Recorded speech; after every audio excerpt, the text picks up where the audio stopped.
This real life drama is so crazy. I'm exhausted. And you guys probably are too, because these are your stories and your drama. If you want to submit a story to me, there is a form linked in every video in the description down below. Send it in. First story is from Danielle, also known as Danny. I slept with my best friend twice, and I'm still with the man who truly loves me.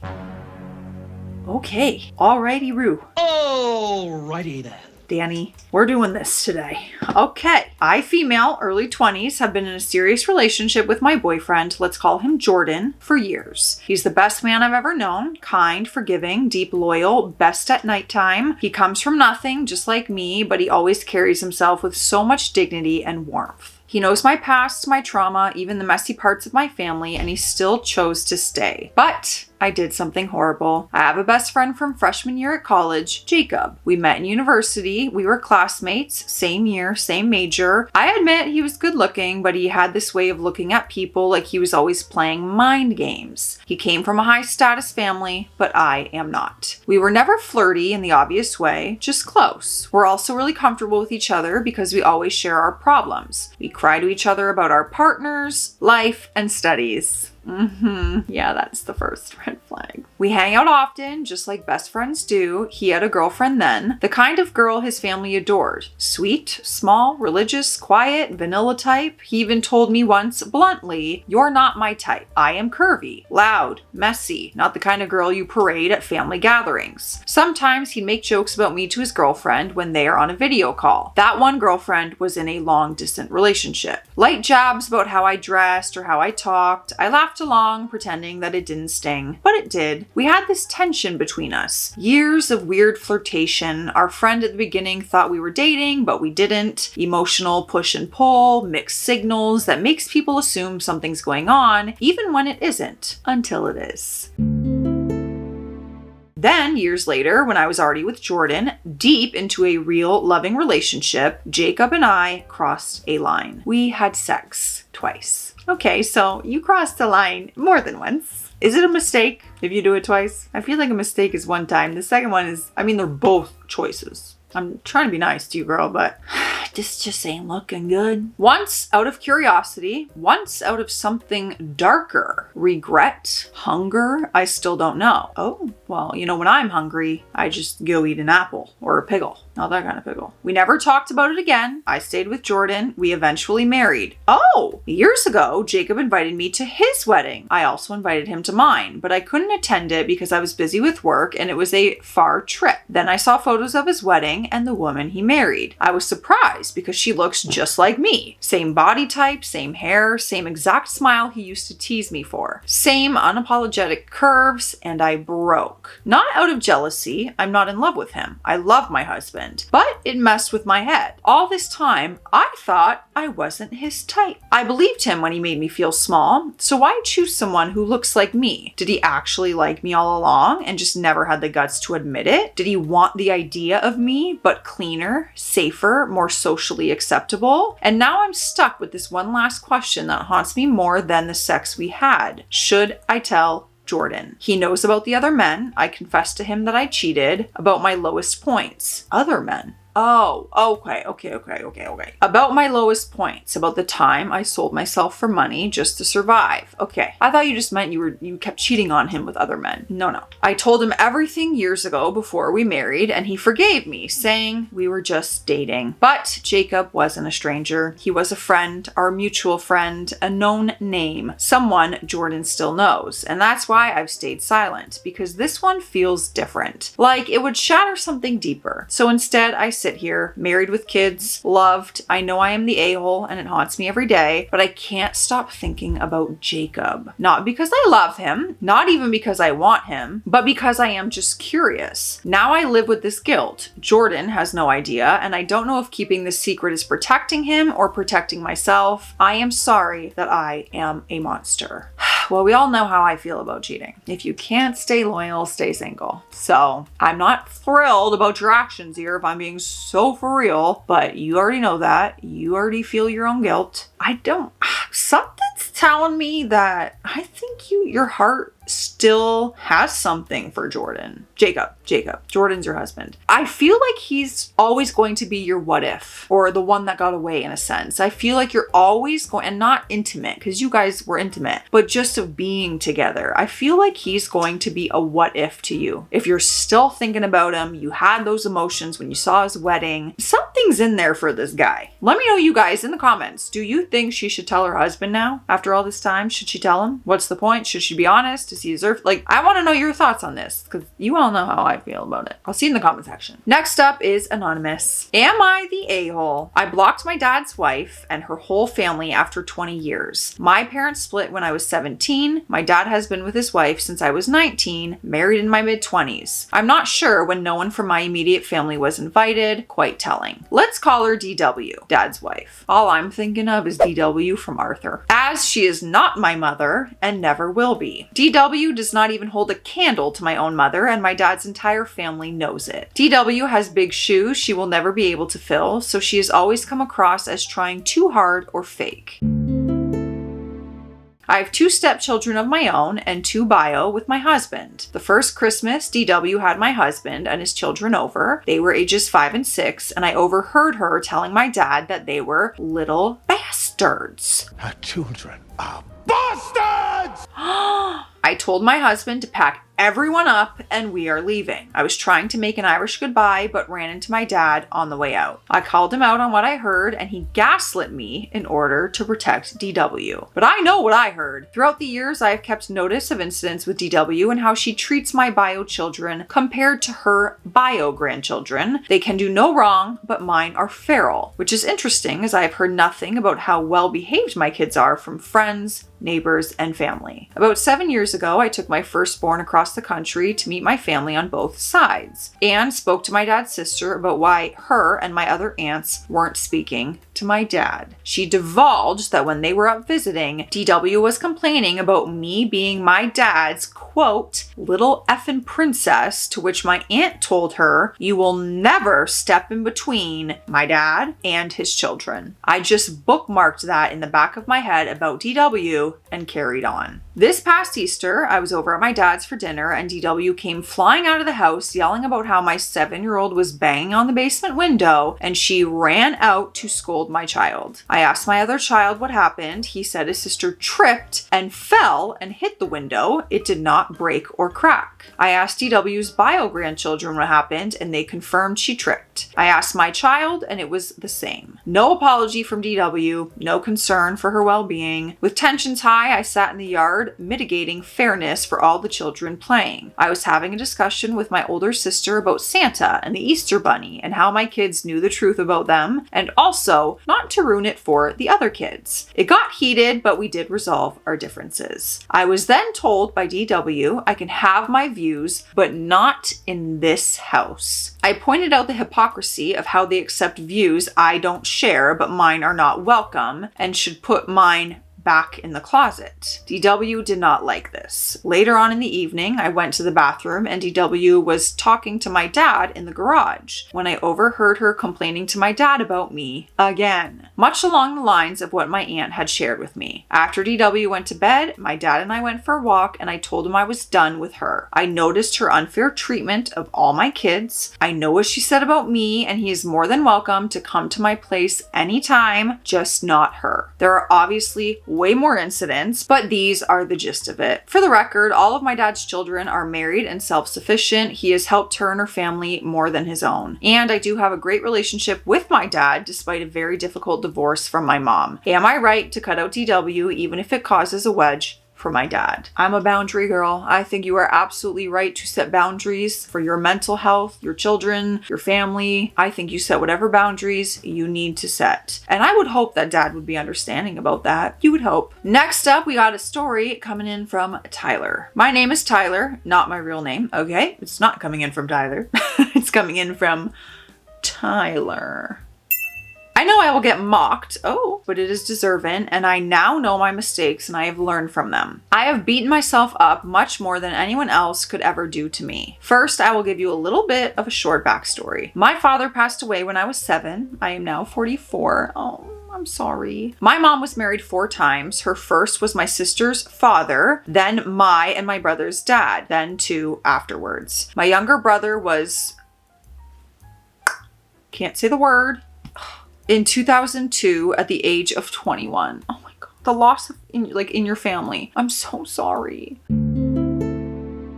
We both were raised in boarding schools, orphanages, and reform schools, all boys schools, because we became rebels. There's a lot more to that, but that is not what my story is about, although it will play a role in the decisions I made in the past. I must not forget to add that I am from a country in Africa. To say I've never had any luck with women would be wrong. During my younger years, I definitely had my fair share of women, but my worst happened a bit later in life, during my 20s and my 30s. I also had my fair share of alcohol and substances, although I never considered myself an addict. Substances were something I used on occasion, but this will also play a valid part in my story later on. I just hope my story will help some men from making the same mistakes I did. So off to girl number 1. This story might sound false, but I can assure you they are all 100% true. Let's call her Tamlin, not her real name. I met Tamlin 20 years ago on chat app. I think it could have been either BBM or 2GO. We chatted for over a year before we eventually met in person. We always talked about what we would do if we ever met for the first time, but plans never really worked out that way. So when we finally met, we decided to go to a nightclub. The entire night, we really enjoyed ourselves, and she did not once leave my sight. I must add that we went to the club in her car and left my car at home because she was planning to stay over. Hence the reason we went in one car. That was a massive mistake, but I digress. So later on in the evening, and after a few drinks too many, we headed out to the back of the club, and with all hormones running wild, we had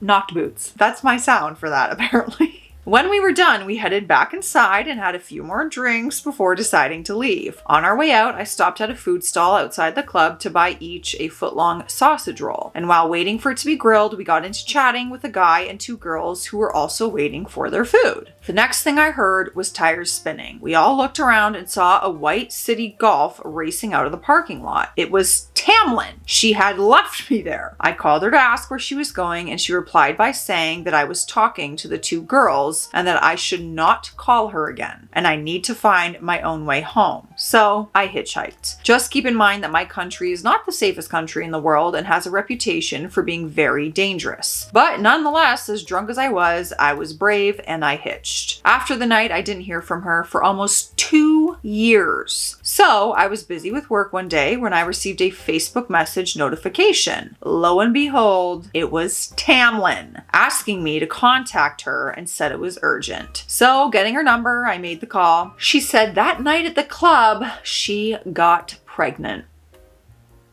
At first, I was shocked, but as naive as I was back then and always believed in taking responsibilities for my actions, I knew I had to take care of this baby. In a very big way, I was actually happy. We started talking about how things would work in taking care of the child. She sent me numerous emails with pictures of my daughter almost every 2 days. I informed my family and friends about my new supposed fatherhood and sent them the pictures. Most of them all said she looked like me, so I had no real reason to doubt. Hold on, we're not going to confirm with a DNA test though? Come on now. What do you mean? I started sending her money for my daughter's birthday. I agreed on buying things when she needs stuff, etc. Then the problem started. She promised to bring my daughter to me every second weekend. The first time she brought my daughter, I got most of my friends together for a barbecue. I told them not to offer me alcohol because it would not be good for me to be drinking when I meet my child for the first time. So that day came, I waited and waited. The fire was going, everyone enjoying the drinks, but she has not arrived. So I tried calling her, and to my surprise, her phone was off and went straight to voicemail. My attempts continued about 10 times before giving up. The following day, after everyone made fun of me for being a fool, all of my friends, my phone rang and it was Tamlin. You guessed it, she had an excuse. Apparently, she had to pick up her husband from the airport. I tried to be understanding and make plans for the next time, as she promised, but again, she didn't pitch it. This happened every time she was supposed to bring my daughter. You know what? Something's The senses are sensing. I don't think it's real. I'm so sorry. I don't think she's pregnant. She could have chosen anyone's baby to send pictures of. I don't think she has the baby. Or she might, but it's not your baby. And you're sending her money. I am sensing, brother, that you might be getting scammed here. You've been bamboozled! We'll see. Tamlin had told me what school she was in, her mom's address, etc. My investigation started in the most basic place, Facebook. Browsing her Facebook gallery, there were many pictures of family gatherings and parties with friends and family and their kids, but there were no pictures of my daughter. When confronting her about it, she said that she will not expose my daughter on social media and said it was dangerous. But as you can guess, that excuse was not enough for me, so I continued my investigation. I drove to the address where she said her mom lived, found the street, but the house number did not exist. I knocked on doors and rang doorbells in the street, but no one seemed to know her mother or her. Then I drove to the school, and you would probably know what I found. Well, I must say the school existed, but also did not exist. The paint was peeling off the walls, the lawn around was probably a meter high and was empty. By my guess, it has probably been empty for about 10 years back then. My investigation led me to conclude that I have been scammed, and my daughter never existed. I confronted Tamlin about my findings, and she blocked me on all social media. About 2 years ago, I made an effort to look her up again just to make sure I was not making a mistake. So after days of looking, I found her new profile, and she only had a few pictures with her husband, and her 2 sons. That just confirmed my findings were true. I'm not going to mock you at all, to be honest. I don't even know what mistake you made. You had a night out, you made a decision there, but you stepped up as a father, you immediately stepped in, you sent money because you believed this person, you thought it was going towards your daughter. Bless you. I'm not going to mock you at all. You were scammed. It's terrible. I would just suggest maybe not sending money before we confirm with a DNA test. I'm really sorry that happened to you, though. That's not right. We are hopping on Hydration Station. Let me know what's in your cup. Cheers. Next up, we have a story coming in from Lena. Am I overreacting for breaking up a friendship over a guy? Excuse me. This happened years ago. To this day, I still think about what the problem was, so I need help if I was wrong in this situation. I'm not friends with this person anymore, so I'll use her real name. Allison and I met at work. We instantly became friends. We hung out after work, went on day trips, hiking, eating out, and clubbing a lot. That was in caps. I'm not just assuming that. That was in caps. Typical normal friend stuff, hanging out. Allison had, and I believe still has, a side gig of house sitting when people go on vacation and they don't want their houses empty. She had quite a few clients and actually made pretty good money from it. One day she was house sitting and invited me over. I went over and I didn't know that she invited a guy. Let's call him Brad, which didn't bother me at all. Allison asked me and Brad to go to the store to buy some groceries for dinner. So we went to the store, brought what was needed, and ate dinner. The evening went really well. We ate, laughed, talked about life, work, and other stuff. We even played board games. A couple hours later, Brad suggested going upstairs to watch a movie. Now I think this is where I may be the a-hole. So all 3 of us sat on the couch and Brad was in the middle. Allison and I were on each side of Brad, if that makes sense. Yeah, makes sense. Here we were, still watching the movie, and I fell asleep without knowing on Brad's shoulder. An hour later, I woke up alone on the couch. Instead of going home, I stupidly decided to look for Allison and Brad. As I was walking the house, I heard sounds and moans from a spare room. They were doing it. So I just watch them have sex. I didn't go into the bedroom. I didn't stop their activity. In fact, I didn't care. So I went home. That evening, Allison went off on me, saying how I ruined our friendship by falling asleep on Brad's shoulder and how the evening was ruined. Well, it couldn't have been ruined that bad if you took him into the next room and knocked boots with him. How did her falling asleep on his shoulder affect anything? You spent the night with him. I said that you invited me over and I came over. Brad being there didn't bother me and I didn't see him that way. Plus, I wouldn't take Brad away from you, and out of anger, I said to her that I'm not the one who slept with Brad. Ooh, calling her out. Allison and I had a big argument over this. A few weeks later, Allison moved out and we never talked since then? What? I've tried to mend the relationship in every way possible, but she wasn't having it. I know it's been years and I still think about this incident. I keep replaying it back, thinking, what if I left after dinner? Would we still be friends? Or why didn't Allison wake me up and tell me to go home? All these would've and could've and should've just make me wonder what the real reason why our friendship ended. I'm thinking there was a deeper issue that I wasn't aware about. I still think about Allison and wonder, was this a big deal breaker for breaking up a friendship over a guy? Or was it just an excuse for something I did and didn't know it hurt her and she hadn't brought it up, whatever the issue was? Or maybe simply she just didn't want to be my friend anymore. For sure, it's got to be something different, because what are you talking about? You accidentally fell asleep on his friendship ending? The night was ruined?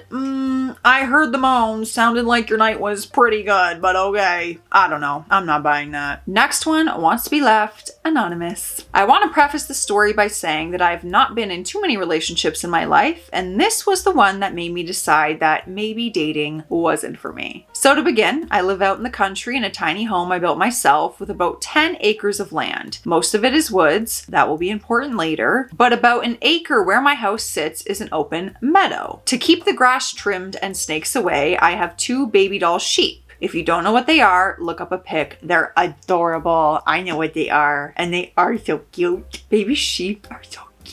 And I have 2 geese. Every summer I collect honey from my beehives to sell at the farmer's market along with the wool from my sheep. Last summer I was selling my wares at the regular booth when this guy, let's call him Josh, walked up and started chatting with me about what type of bees I have. There are several different varieties of honeybees, and we fell into an easy conversation that lasted an hour or so. And when lunch rolled around, he asked me if I wanted to go have lunch with him at a local diner. I was all out of honey by that point, and it didn't look like the rest of my wool was going to sell, so I agreed. At first, everything was normal. He asked about my interests outside of beekeeping, what I did for work, etc. When we got around to talking about pets, I mentioned my sheep and geese, and he got all quiet. I asked if anything was wrong, and he said, "I'm not particularly fond of barnyard animals." I just stared at him for a minute, not really sure what to say to that, but before I could formulate a response, he moved on and started talking about his cats. When our lunch was over, he asked me if we could meet again next week, maybe go to an ice cream shop across the square, and since he was really nice and seemed normal, other than that strange comment, I said yes. Fast forward to 3 weeks later, and we had been on 4 more dates. We'd planned to go to a movie next, but one of my sheep got really sick the day of. She had eaten a patch of snake root, which is poisonous to sheep, and I couldn't leave her in her condition in case she had another seizure and needed to go to the vet. So I called Josh and I told him we'd have to reschedule our date. He didn't say anything for a full 2 minutes, and I was about to ask if he was still there when he said, "You know, if we're going to be living together, you're really going to have to get rid of these animals."